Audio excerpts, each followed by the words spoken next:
की डेट है जो शुरुआत हो रही है और जो उस डेट की एंड हो रही है जहाँ का आपका कार्य खत्म हो रहा है उस डेट तक ही वैलिड है। उसके बाद में एंटी सेक्स किसी भी तरह से रिस्पॉन्सिबल नहीं रहती। सेकेंड थिंग ये कि आप एग्रीमेंट का क्लॉज 7, क्लॉज 8, क्लॉज 9 आप देखें, उसमें अभी बीच में एक बात निकल के आई थी कि यदि कोई पीडी प्रोजेक्ट डायरेक्टर किसी जगह पे कोई डॉक्टर को हायर करता है और उस डॉक्टर की सेवाएं उस पेशेंट तक पहुंचाता है, तो उसके लिए एंटी सेक्स किस तरह से जिम्मेवार है। यहाँ मैं बताना चाहूंगा कि जो आप डॉक्टर को हायर करते हैं, जो परियोजना आप चलाते हैं, जो काम आपको दिया जाता है, तो ये डॉक्टर को हायर करना ये आपकी रिस्पॉन्सिबिलिटी है, उस डॉक्टर को पेमेंट करना है वो आपकी रिस्पॉन्सिबिलिटी है। इन सबसे अधिक उस डॉक्टर की पूरी सेटअप हो, उसके पास में पूरी दवाइयाँ हों और टोटल ट्रीटमेंट जो आपके द्वारा जो दवाइयाँ दी जा रही हैं वो सब उस पेशेंट तक पहुँचे। अन्यथा यदि वो पेशेंट किसी भी तरीके से डॉक्टर के खिलाफ यदि कोई एक्शन लेना चाहता है तो ले सकता है। फॉर एग्जाम्पल जैसे अपन कंज्यूमर फोरम में डेफिशिएंसी इन सर्विस का उन्होंने केस फाइल कर दिया उस पेशेंट ने, तो उसके लिए एंटी सेक्स को पार्टी बनाया जाना उचित नहीं रहेगा। वो बिटवीन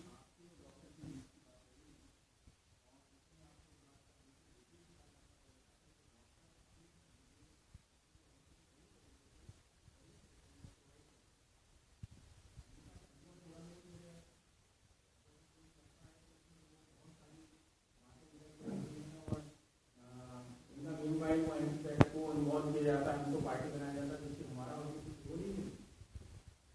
तो आपका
जैसे आप काम ले रहे हैं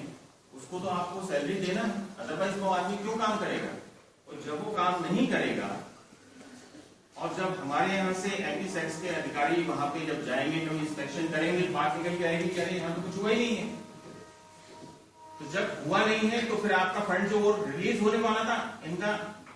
एंड वो रोक लिया जाएगा, क्योंकि जब काम ही नहीं है, आपने काम ही नहीं किया, आपने खाली ये कह दिया कि एम्प्लॉय को सब फंड देना था लेकिन हमारे पास तो था नहीं। तो ये तो आपकी रिस्पॉन्सिबिलिटी बनती है एज पर लीगल एग्रीमेंट। जो एग्रीमेंट होता है उसको आप देखें विशेष रूप से, उसका कारण ये है एग्रीमेंट होने का between two party both of us, कि दोनों की ड्यूटी बनती है कि हमको तो फंड देना है, हम दे रहे हैं, हम फंड दे के अपनी, लेकिन आपको अपनी जिम्मेदारी निभाना है कि मान लीजिए हम 2 महीने या 3 महीने या 4 महीने हमारे पास फंड नहीं आया, तो आप उस व्यक्ति को फंड देके वहां मैदानी होने पे काम करवा सकते। ऐसा ना हो कि वो व्यक्ति हमारे पास में आ रहा है, मेल कर रहा है, लेटर भेज रहा है, ऐसा हमें तो तनख्वाह नहीं दी उन्होंने। तो ये कुल मिला के ब्रीच ऑफ ट्रस्ट का मामला बनता है। तो स्पेसिफिक परफॉर्मेंस एक्ट में हम एमपी सेट आपके उसके खिलाफ हम कार्रवाई भी कर सकते हैं। तो हमारा आपसे यही सजेशन है कि आप अपने जो भी स्टाफ हो, जो भी एम्प्लॉय हो, जो काम कर रहा हो, 2 महीने 3 महीने 4 महीने उसको सैलरी आप दे रहे हैं, तो आपका पैसा तो आपके पास में पहुंच ही जाएगा। ठीक है। अच्छा, हाँ, फिर इसके खिलाफ ये भी देखा गया है कि कुछ एम्प्लॉय कोर्ट चले गए। अब जब कोर्ट चले गए हैं तो उसमें उन्होंने हमें पार्टी बना लिया, एमपी शख्स की पार्टी बना ली। हमें पार्टी बनाने का क्या औचित्य है, आप बताइए। हमने तो आपको काम दिया ना, आपको वो काम करना है, आपको खाली हमको फंड देना है। हम डायरेक्ट तो वो हमारा एम्प्लॉय नहीं है, इस बात को नोटिस करें, वो एम्प्लॉय हमारा नहीं है, वो एम्प्लॉय आपका है। तो यू शुड बी नोटेड कि आप उसको जो बिटवीन 2 लोगों के बीच में जो एग्रीमेंट हो रहा है, आपके हमारे बीच में तो एग्रीमेंट हुआ कि हमें आपको काम देना है, फंड देना है, परियोजना देना है, ये तो पीडी आपके जो होते हैं उनको ये चाहिए कि वो ये देखें कि बराबर सही व्यक्ति तक सही पैसा पहुंचता है कि नहीं। और हमारे पास तो उसकी रिपोर्ट इन ऑल आई जाती है, कैसे ना कैसे कि उसको पेमेंट कितना दिया, कैसे दिया, कितने पे साइन कराए, कितना कम दिया, कितना ज्यादा दिया। और इन फ्यूचर यदि आप इसको अपनी अच्छी गुडविल बनाते हैं, तो मेरा ऐसा सोचना है, मेरा ऐसा पर्सनल अनुभव है कि आप अपनी अच्छी गुडविल बनाते हैं तो वो रिजल्ट हमारे पास में जो आते हैं, तो अगली कभी हम लोग की जो पर्सनल डिपार्टमेंटली जो मीटिंगें होती हैं, अलग जगह से वो कहीं काम होता है, तो वो टॉप 10 एनजीओ के नाम गिने जाते हैं। अरे वो तो ही इज द बेस्ट, इनको बुलाओ था। थर्ड थिंग, एक और चीज देखने में आई है कि वो आप लोगों से मैं शेयर इसलिए करना चाह रहा हूं कि आपका जो हम आपको स्टाफ के लिए फंड देते हैं, इसमें फर्नीचर, कंप्यूटर और आपका जो सेटअप होता है इंफ्रास्ट्रक्चर, अब उसके लिए हम लोग 80,000 रुपीज का फंड आपको दे रहे हैं। ये सब ऑन पेपर है। जब हमने आपको फंड दे दिया, आपने कंप्यूटर ले लिया, टेबल, कुर्सी, मशीन सब ले ली, ये सब आपने लेने के बाद में जब वो एग्रीमेंट खत्म हो गया, तो आप हमारे पास में जो सामान जमा करते हैं वो सामान असेंबल्ड वाला कर देते हैं। तो ये भी अपने आप में एक बहुत ही सोचनीय बात है, और ये इसको मैं ठीक नहीं मानता। क्योंकि आपने यदि मान लीजिए सैमसंग का कंप्यूटर लिया, तो आप सैमसंग भी वापस करो, असेंबल करवाने की क्या जरूरत है। आप ये क्यों नहीं सोचते कि यदि आपने वापस किया है तो आज से 4 साल बाद या 5 साल बाद फिर हम कभी टकराएंगे, तो हमें ये तो रहेगा कि हमने आपको जो सामान प्रोवाइड कराया था, जो आपने ऑन पेपर हमें दिखाया, वही ऑन पेपर आपने हमें वापस किए। खराब सामान लौटाने के बाद में हमारे पास में जो है वेस्टेज में पड़ा रहता है और कंडम स्थिति में होता है, हमारे किसी यूज का नहीं रहता। अब इसके लिए यदि आप हमसे ये उम्मीद करें कि हम इसके लिए आपके खिलाफ कोर्ट में लीगल एक्शन लें, कंज्यूमर फोरम जाएं, तो मैं समझता हूं कि आप लोग भी फिर उसमें बेहतर समझ सकते हैं, वो फिर ब्लैक लिस्टेड वाली स्थिति बनेगी। और अब जरूर इस बात को हम ध्यान में रखेंगे कि यदि किसी के द्वारा इस तरह का कोई काम किया गया तो हम लीगल एक्शन लेंगे। पहले हम नोटिस भेजेंगे, कंज्यूमर फोरम जाएंगे, सिविल कोर्ट में केस लगा सकते हैं और उनको फिर ब्लैक लिस्टेड भी कर सकते हैं। सीएमसी का पैसा रहता है थोड़ा, वो वाली चीज भी अपने को देखने में आ रही है। उस बात को आप थोड़ा सा देखें कि जो सामान आप ले रहे हैं, परचेज कर रहे हैं मार्केट से, आपको फंड इसीलिए दिया जा रहा है, तो वो एटलीस्ट अपनी गुडविल को देखते हुए और अपने स्टेटस को देखते हुए वो सामान ही आप वापस करें। प्रोजेक्ट फंड रिलीज होने में देरी होती है। इन ऑल इस बात को आप लोग अच्छी तरह समझते हैं कि फंड जो होता है उसके लिए बहुत सारी फॉर्मेलिटीज होती है। वो फॉर्मेलिटीज के करते रहने करने में या पैसा रिलीज होने में थोड़ा 19-20, 18-20 होता है, लेकिन इस फंड को आप तक पहुंचाने की जिम्मेवारी हम लोग की रहती है और हम लोग खुद प्रयास करते हैं कि ये फंड आप तक पहुंचे। लेकिन इस फंड को जब आपके पास में पहुंच रहा है और जो पहले आदमी ने जिसको काम जो कर चुका है, आपने यदि उसको पैसा दे दिया है, आपके पास में उसका रिकॉर्ड है, तो वो पैसा आप अपने पास रख सकते हैं कि हमने पेमेंट आपको किया है मंथली। लेकिन यदि आपस में ये बात करते हैं कि उसको मान लीजिए देना था 15,000, आप दे रहे हैं 10,000 या 7,000 और साइन ले रहे हैं 15,000 पे, तो वो चीज निकल के फिर हमारे पास में आती है कि साहब इन्होंने ऐसा ऐसा किया है और ये लोग ऐसा ऐसा करते हैं। जब वो आदमी आपके यहाँ से काम छोड़ देता है या जब वो आदमी कहीं और ज्वाइन कर लेता है, इस तरह की शिकायत करता है विथ एफिडेविट, फिर वो हमसे उम्मीद करता है कि हम आपके खिलाफ कोई एक्शन लें, तो हम उसको यही कहते हैं कि आप डायरेक्ट एनजीओ के खिलाफ ही जो करना है करिए। तो ऐसी स्थिति में भी हमको इन्वॉल्वमेंट होता है, हमें इन्वॉल्व किया जाता है, जो हमारे हिसाब से और आप लोगों के हिसाब से भी ठीक नहीं है और ऐसा होना भी नहीं चाहिए। तो अपने स्टाफ को आप पूरे कॉन्फिडेंस के साथ में काम करवाएं, उनको बाकायदा सैलरी दें, जितनी सैलरी बन रही है उतनी दें, रिकॉर्ड अपडेट रखें और बिल्कुल अपने अधिकार से जब आपके पास फंड आ रहा है तो उस फंड को आप उसमें से माइनस करके अपने उसको रखेंगे। एक चीज और है कि प्रोजेक्ट हेड जो है आपका पीडी, वो एनजीओ का बोर्ड मेंबर होना चाहिए। वो क्या रहा है, एक आदमी प्रोजेक्ट के लिए सिग्नेचरी अथॉरिटी तो होता ही है, लेकिन वो 3 जगह का काम देख रहा है, परियोजना देख रहा है,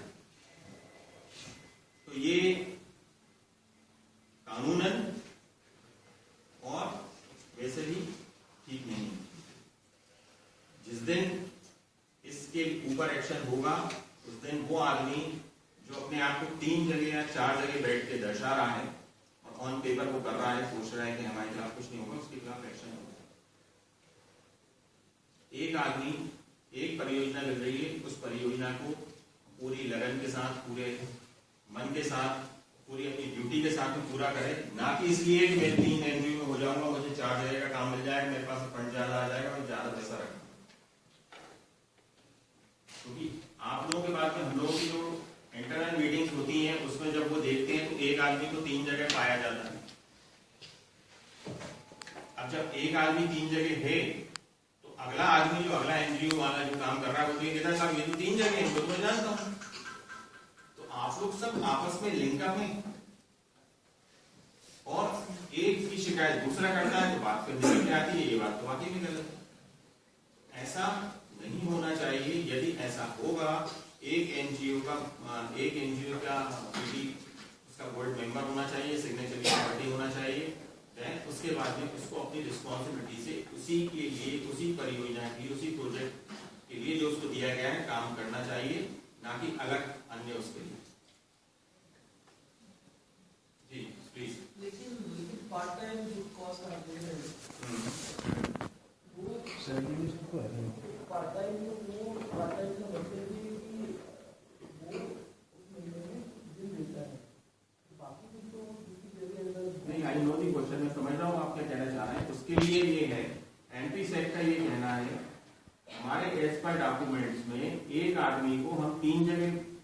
देखते हुए चल रहे हैं, रिकॉर्ड में है। अब वो आदमी 3 जगह काम कर रहा है, ऑडिट में हमारे पास में यह बात आती है कि ये आदमी 3 जगह और आपने इसको कैसे 3 जगह से इसी आदमी को काम दिया है। तो पर्टिकुलरली हो क्या रहा है कि जो अदर एनजीओ है जिनको काम मिलना चाहिए उनको ना मिलके एक व्यक्ति ही उसमें इन्वॉल्व होते हुए 3 जगह 4 जगह का काम करता जा रहा है।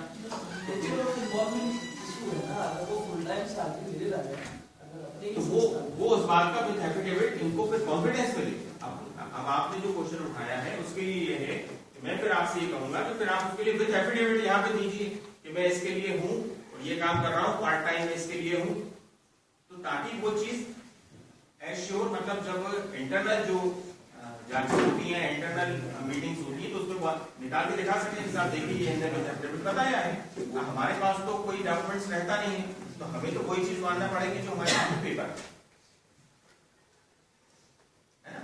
उसको आप देख लेंगे। वो सर कागजों में कहीं शो नहीं होता ना कि वीडियो को फुल टाइम वहां पे रहना चाहिए, मतलब कुछ भी नहीं है कागजों में। ये अभी एक चीज और मैं ध्यान में लाना चाह रहा था, अभी 100 रुपए के स्टाम्प पे आप लोग शायद करा रहे हैं 100 रुपीज के स्टाम्प, लेकिन आपने वो भी सर आपने 500 किए हैं, जिन्होंने किए 500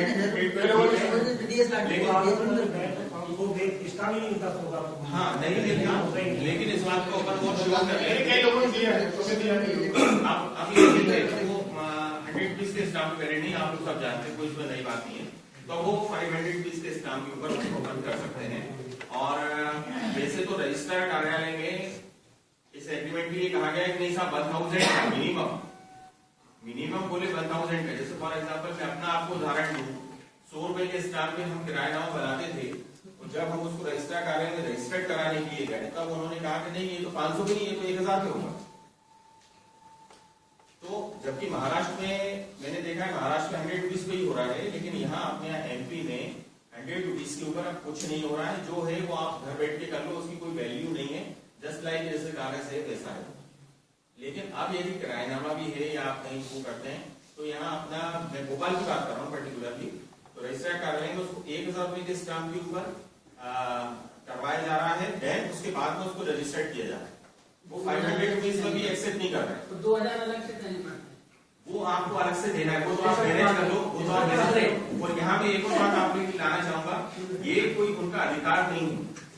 ये जो अपन कहते हैं ना कि जितना खर्च हुआ है, तो ये उनका कोई राइट नहीं है। यदि आप बताएंगे कि हम एनजीओ हैं, हम इस तरह से काम कर रहे हैं और इसमें हम आपको 1 रुपए की राशि नहीं देंगे, आप इसको रजिस्टर्ड करेंगे, नहीं करते हैं तो आप पंचायत कमिश्नर यहाँ बैठते हैं अपना राजभवन के सामने, उनके पास डॉक्यूमेंट रख दीजिए, विद इन 15 डेज आपका डॉक्यूमेंट रजिस्टर्ड होकर उसी जगह से मिल जाए। वहां जो इस तरह से जो ऊपरी जो बात आती है निकल के कि हमें पैसा देना पड़ता है, लेना पड़ता है, आप लोग समाज सेवा कर रहे हैं और सोशल वर्क करने के कारण आप लोग बिल्कुल अपने अधिकार से कह सकते हैं कि साहब ये हमारे पूरे डॉक्यूमेंट्स कंप्लीट है, 1000 रुपए के स्टाम्प है, आपने बोला हमने किया है, हमको रजिस्टर्ड कराना है। जो रसीद कटती है, जो रसीद मिलती है, वो तो बात समझ में आती है, लेकिन जो ऊपर से बात आती है निकल के कि आप 500 दे दीजिए, आप 1000 दे दीजिए, आप पहुंचे तो हमने कहा 2000 दे दीजिए, मैं पहुंचा तो हमने कहा अरे वकील साहब आपने तो लिए होंगे 2500 दे दीजिए। तो ये नहीं, जब आप सोशल वर्क कर रहे हैं आप स्वयं जाइए, और यदि आपसे इस तरह से इनलीगल कोई डिमांड की जाती है तो आप उसके खिलाफ अपना राजभवन के सामने राजेंद्र प्रसाद भवन बना हुआ है, वहाँ कमिश्नर बैठते हैं पंचायत, उनको आप एप्लीकेशन के साथ में दे सकते हैं कि हमने वहां दिया था, उन्होंने हमसे लिखा, तो आपको डॉक्यूमेंट वहां से जाके रजिस्टर हो उसी जगह से वापस आपको दो चीजें करना पड़ेगी, 2 चीजें, या तो आप वहीं पेरेंट देयर पे कर दो या फिर आप वहां चले, क्योंकि ये उसको वहां पे हमारे कोर्ट की भाषा बोलते हैं सुविधा शुल्क, सुविधा शुल्क बोला जाता है, तो हमारे कोर्ट में भी है ना ये, उससे आप लोग सब अच्छी तरह परिचित, तो सुविधा शुल्क। सर एक बात कहना चाह रहा था, जी सर एक बात, सर ये पीडी को आपने कहा कि ये बोर्ड ऑफ डायरेक्टर होना चाहिए, यदि वहां से बोर्ड से ऑथराइज रहे या चेयरमैन या उसका डायरेक्टर या सेक्रेटरी ने उसको ऑथराइज कर दिया तो वो पीडी नहीं बन सकता। सिग्नेचरी अथॉरिटी तो है, क्या कह रहा है जो 7 आदमी रहते हैं उनमें से होना चाहिए, और नहीं तो अथॉरिटी नहीं, मतलब आप एक को ले रहे हैं, एक सिग्नेचर की अथॉरिटी है, उसको आप अलग उसमें नहीं ले सकते। मैंने पीडी को यदि उसने अथराइज किया कि ये पीडी का वर्क देखेंगे बोर्ड ऑफ डायरेक्टर की मीटिंग में, और वो सिग्नेचर अथॉरिटी भी आप बनाएंगे, हाँ, और उसको सिग्नेचर अथॉरिटी बनाए तो पीडी हो सकता है, हाँ हो सकता है, वो प्रस्ताव पारित, बोर्ड का मेंबर नहीं, प्रस्ताव पारित, मेंबर होने